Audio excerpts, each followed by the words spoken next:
Give me a gun, give me a gun, give me a gun, give me a gun, give me a gun, give me a gun, give me a gun, give me a gun, give me a gun. Ah! Yes, baby!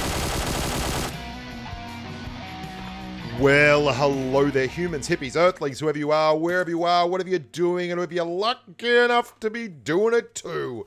It's a public holiday here in Australia, the missus is away, and I'm still working my fingers to the veritable bone to bring you YouTube content. Nah, just kidding, I'm having a great time. Loving life, living large, and all in all, just shaking my money maker like a bad man does. This is the M249, and I got to tell you, it's so long overdue to have a crack with this gun. It's probably the most left-in-a-crate weapon from the airdrops that you're going to find, and there's a couple of reasons for that, but I want to break down a few of the myths and the misconceptions about this weapon, and things that, you know, I'm probably a little bit at fault for talking through this stuff.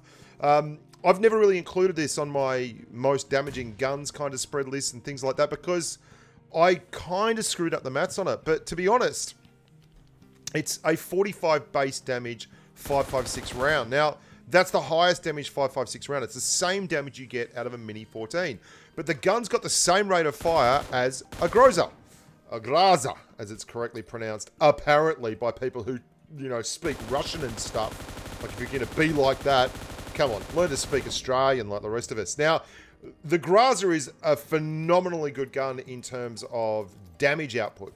It's also exactly the same as this gun in terms of time to kill. So if you want to take someone out with a level 2 vest, the Graza and the M249 will both do it at exactly the same time. Like, time to kill is the most important stat in game, really, when you think about it. And although there's a lot more that goes into the guns than just time to kill, like recoil, potato, there's a lot to be said for knowing how long it takes to shred a level 2 vest and put down the human that's behind it.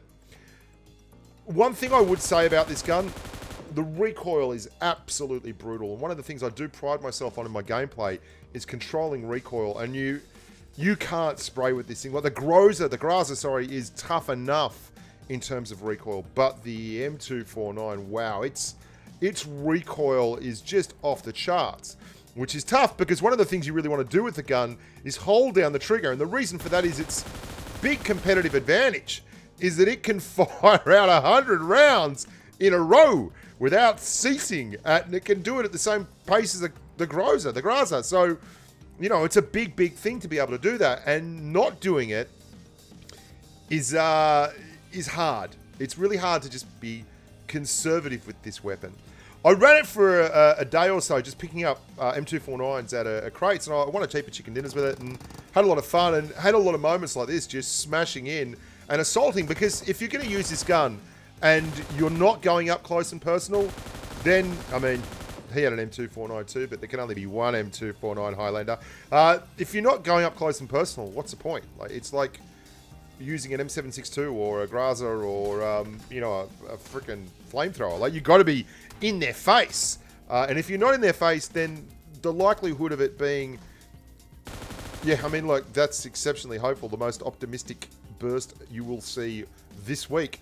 You know, use the right weapon for the right job and you'll be a whole lot happier than using the wrong weapon for the wrong job.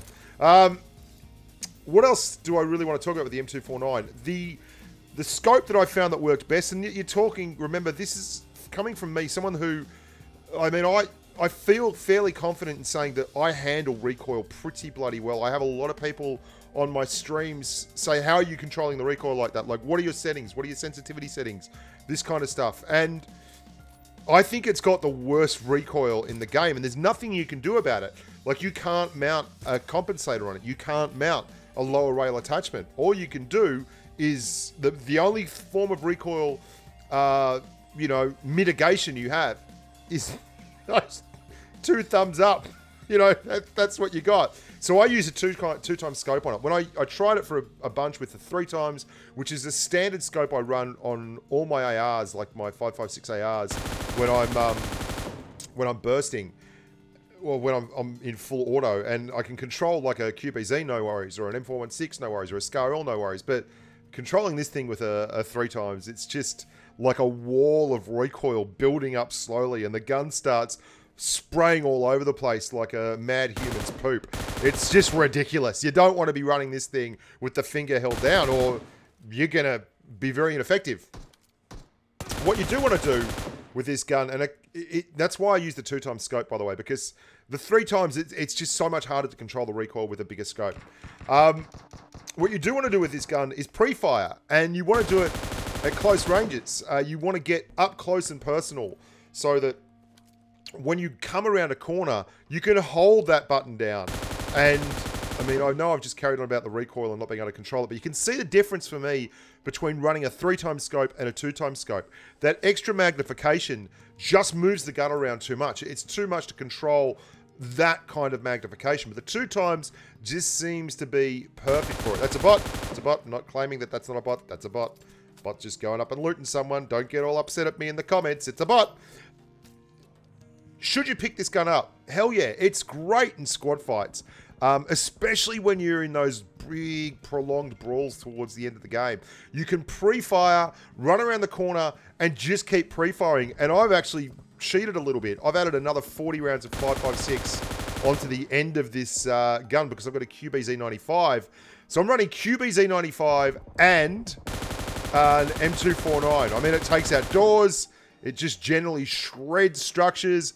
It's a whole lot of fun. It's the biggest, nastiest gun in the game in those terms. And I also got this skin for it, and I really like the skin, which was a big reason why I grabbed the gun in the first place and decided to give it a run. And I've been meaning to do an M249 video forever. Swiss loves this, my good mate Swiss Cheezel. He plays this thing all the time. He just adores it, and he's a bit of a curious human being, so I thought I'd give it a run. You'll see what I'm talking about here when I mean the pre-fire. And then I do a good quick switch from the M249 to the QBZ95 when the guy realizes that I've actually run out of clip space, but then I've just got another full clipped AR. And I'd love to run 2 of these things at once. It would be hilarious. Like, look at this. You just keep firing. It's amazing, hey? And there's me and this other bloke left. There we go. So that's the M249. It's quick, it's short, it's sharp, it's dirty, and it's a lot of fun to talk about because, here we go, we do the switch. Yeah, thank you, mother, for the rabbits. Chicken rainbow, baby. Chicken rainbow. We've got a lot of content coming down the pipe. I'm really enjoying PUBG Mobile at the moment. The new season is underway.